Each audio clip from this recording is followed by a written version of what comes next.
In this lesson, we will learn about the alkaline earth metals in Group 2 of the periodic table. We will focus on magnesium and calcium and learn about how they react with oxygen and water and the products formed from these reactions. The alkaline earth metals are beryllium, magnesium, calcium, strontium, barium, and radium, located in Group 2 of the periodic table. These metals all have 2 electrons in their valence shell, and with the exception of beryllium, can lose these valence electrons to form an ion with a +2 charge. Like the alkali metals, these metals, except for magnesium, are stored in oil. Similar properties and reactivity trends are also observed. Moving down the group, their density and reactivity increases. Melting points and boiling points decrease, and the metals become softer.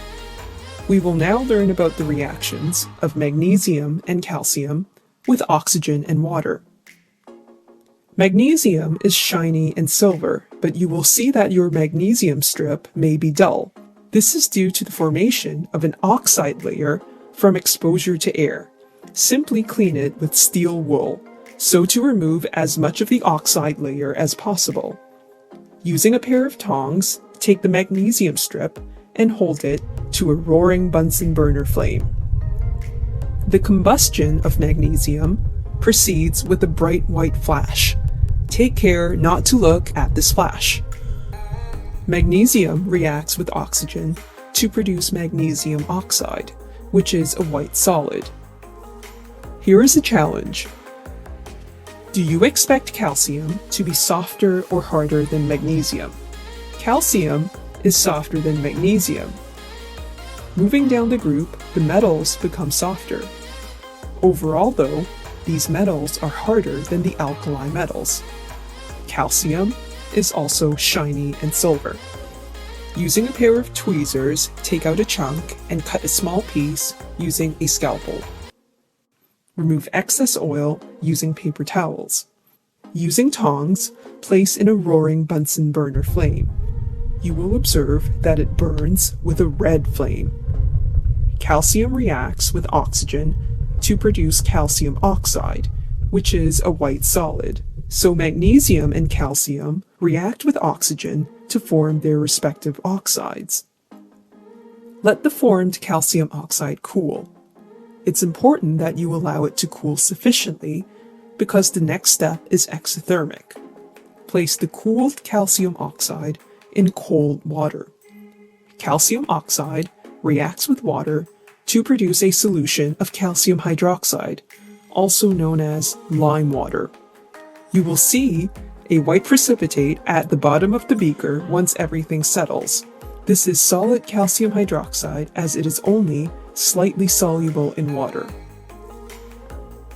Magnesium will only react with steam, not cold water. The reaction from steam forms magnesium oxide and hydrogen gas. In this practical, it is imperative that the magnesium strip is heated, not the mineral wool soaked in water. Hydrogen gas can be collected over water and tested to confirm its presence. How do you think the reaction of calcium with water compares to the reaction of magnesium with water? The reaction of calcium with water is expected to be more vigorous as the reactivity of these metals increases moving down the group. Calcium reacts with cold water to form calcium hydroxide and hydrogen gas. Note that calcium sinks to the bottom in this reaction. The effervescence shows that a gas is being produced. In summary, the alkaline earth metals are the Group 2 metals. They exhibit similar properties and reactivity trends to the alkali metals. Magnesium and calcium react with oxygen to form their respective oxides.